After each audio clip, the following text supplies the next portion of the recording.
Bonjour à tous et à toutes, bienvenue sur The Weekend Spoke. Les amis, j'ai l'immense plaisir de vous retrouver encore en ce jour en vue de faire le débriefing du match ayant opposé le Napoli au Real Madrid. Un match de Champions League, un match comme on aime, un match prolifique, un match de haute intensité, un match de haut niveau les gars. Quant à moi, je vous dis bienvenue sur The Weekend Spoke. Et si tu es nouveau sur cette chaîne, n'oublie pas de t'abonner et partage autour de toi afin qu'un grand nombre de personnes puissent découvrir cette chaîne qui a pour but premier les analyses sportives. Ici, on analyse les matchs comme des supporters, comme des fanatiques. On ne va pas analyser des matchs comme des journalistes à la télé qui vont parler, qui vont avoir peur de dire des mots, qui vont comme se retenir. Non, ici, c'est une chaîne qui a pour but de laisser les émotions de côté, de dire ce qu'il y a à dire, de parler à cœur ouvert des rencontres qu'on va suivre chacun et de donner la meilleure analyse de nous-mêmes. Et si vous avez des objections, les gars, je vous attends dans les commentaires. Sans plus tarder, bienvenue sur The Weekend Sport. Alors les amis, hier on a vu un très beau match du Napoli contre le Real Madrid. Un match, franchement, comme je l'ai dit en prélude, qui était vraiment prolifique. Un match avec plein de buts, avec 5 buts au total. On a vu une équipe de Naples qui a su déjouer le Real Madrid en première période. Pendant une bonne partie de la rencontre, le Napoli a su placer ses attaques, ses contres. Le Napoli a évolué en contre. Ce que fait le Real Madrid habituellement. Elle a laissé la possession de balle au Real Madrid. Le Real Madrid avait la possession de balle, mais n'a pas su l'exploiter en première période, hormis quelques fulgurances qu'ils ont eu à effectuer.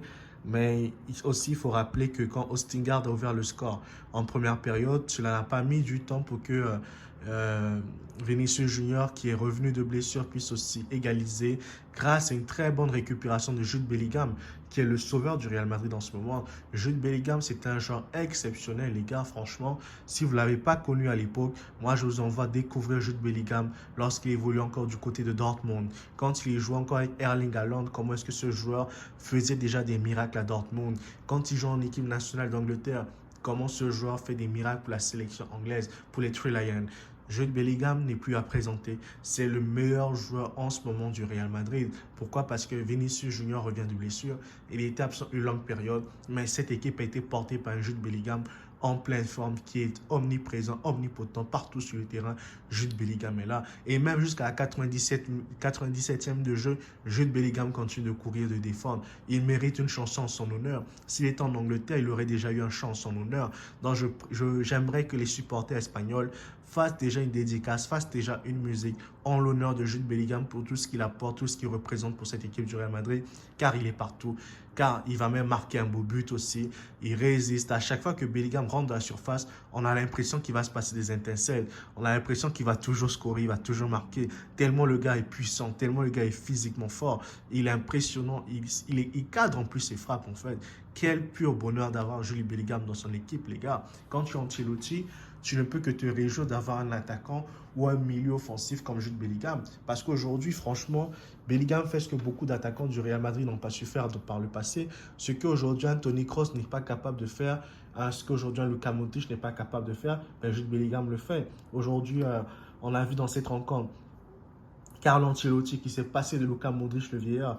Et ça fait plaisir à voir comme ça quand Ancelotti commence à écouter son équipe, commence à comprendre que dans la vie, il n'y a pas que Modric, il n'y a pas que Kroos. Il faut faire place aux jeunes joueurs du Real Madrid qui sont là, qui ont besoin de jouer, qui ont des choses à apporter, qui ont des mots à dire. À l'exemple de Aurélien Tchouaméni, qui est un très très bon joueur, qui peut à lui seul faire gagner une équipe du Real Madrid par exemple, si je ne me trompe pas, pour ne pas dire des bêtises, mais Aurélien Tchouaméni, il a largement sa place en tant que titulaire à chaque rencontre de cette équipe du Real Madrid.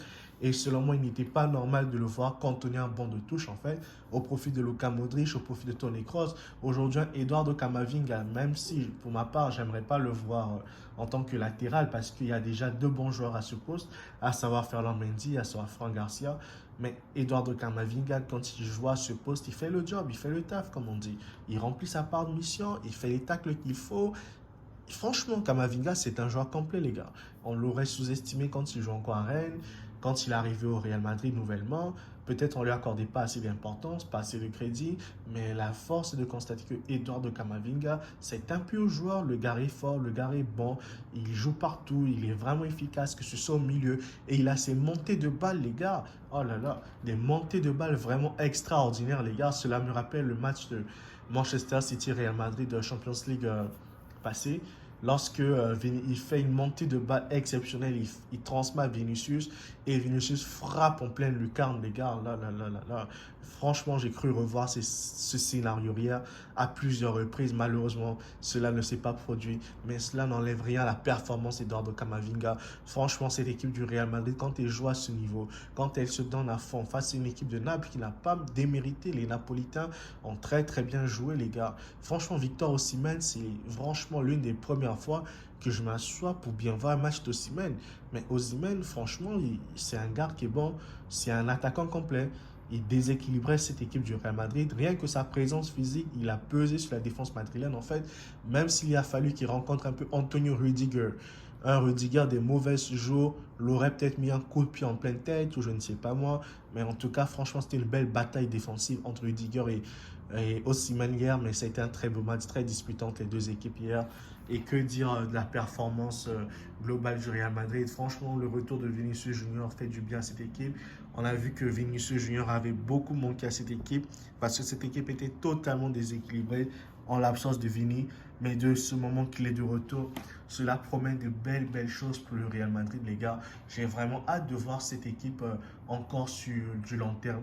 Et ce qui manque encore à Vinicius Junior, ça va être franchement de retrouver le rythme. Il faut qu'il retrouve le rythme qui était le sien avant sa blessure afin qu'il soit encore plus performant cette année.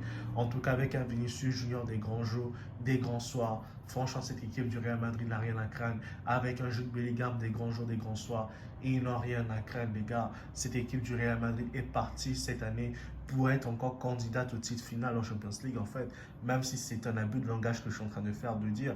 Mais cette équipe du Real Madrid, franchement, avec le match qu'elle a livré hier face au Napoli, elle est mieux armée cette fois-ci pour quand même faire quelque chose en Ligue des Champions, même si je les vois s'arrêter en demi-finale, parce qu'ils n'ont pas l'équipe qu'il faut, ils n'ont pas la profondeur de banc qu'il faut, ils n'ont pas comme un banc de touche franchement qualitatif côté attaquant. Ils n'ont pas des joueurs qui sont capables de rentrer, de créer la différence en attaque notamment, à part José Lu qui est rentré. Mais il faut que Rodrigo, le jeune Rodrigo, il faut qu'il retrouve sa forme parce que en ce moment il est en méforme et cela porte préjudice à ses statistiques, à sa façon de jouer et cela n'est pas bon pour lui car c'est un attaquant qui est très brillant, Rodrigo. Quand il est en forme, il fait des étincelles et franchement, on aimerait voir Rodrigo retrouver son meilleur niveau, que Rodrigo redevienne le joueur qu'il a été il y a quelques temps de ça, qu'il puisse continuer à peser sur les défenses, puisse continuer à porter sa touche, qu'il puisse continuer à déséquilibrer comme il savait le faire si bien avant cette méforme actuelle. Mais j'espère juste que ce n'est que passager et que le Real Madrid retrouvera sa force, sa dynamique. Et franchement, il faut saluer les choix de Carlo Ancelotti qui n'a pas hésité à mettre une équipe jeune sur le terrain. Et que dire de la frappe de Fede Valverde? Oh là là là là, les gars, franchement, sur le coup, je ne l'ai pas vu rentrer cette balle. Tellement elle était puissante, invisible comme balle. Mais au final, tu vois juste que la balle fait un rebond sur le gardien et ça rentre en fait, les gars. Que dire de cette frappe de Fede Valverde? En fait, il fait que prouver, démontrer année après année qu'il faut compter sur lui, que c'est un joueur brillant, que c'est un joueur franchement talentueux et c'est un joueur exceptionnel avec lequel il faut batailler, avec lequel il faudra tout faire cette année. Fede Valverde, franchement, félicitations à lui. Félicitations à Carlo Ancelotti pour son coaching. Il a fait un très bon coaching à Naples et cela s'est matérialisé par une victoire sur le score de 3-2. Cette équipe du Real Madrid devra encore mieux défendre à l'avenir, bien serrer sa défense. Et Kepa Arrizabalaga nous a encore fait du Kepa, c'est-à-dire se trouver sur les sorties de balle, louper des actions qui ne valaient pas des buts et offrir des buts à l'adversaire. J'espère qu'il va se rattraper parce que cette fois-ci, il joue dans un grand club comme le Real Madrid. Il n'est plus à Chelsea là. Là, il est au Real Madrid. Et au Real Madrid, la moindre erreur ne pardonne pas. Non, j'espère que Kepa Arrizabalaga va se ressaisir et qu'il va faire les bons matchs à l'avenir. Les gars, franchement, j'ai été satisfait de cette rencontre du Real Madrid avec la mise à l'écart des vieillards. Franchement, même quand Modric est rentré, il n'a rien apporté, il n'a rien changé dans cette rencontre. Il a fait du Modric en fait. Les extérieurs de balle en touche, franchement, Modric est fini. Pour moi, il doit arrêter cette année au Real Madrid. Allez les gars, moi je vous dis à très bientôt. Si vous avez aimé cette vidéo, Abonnez-vous massivement, commentez, likez, partagez cette vidéo autour de vous afin qu'un grand nombre de personnes soient au courant de nos vidéos. Merci. Quant à moi, je vous dis à très bientôt pour une nouvelle vidéo. Ciao, ciao guys, bye.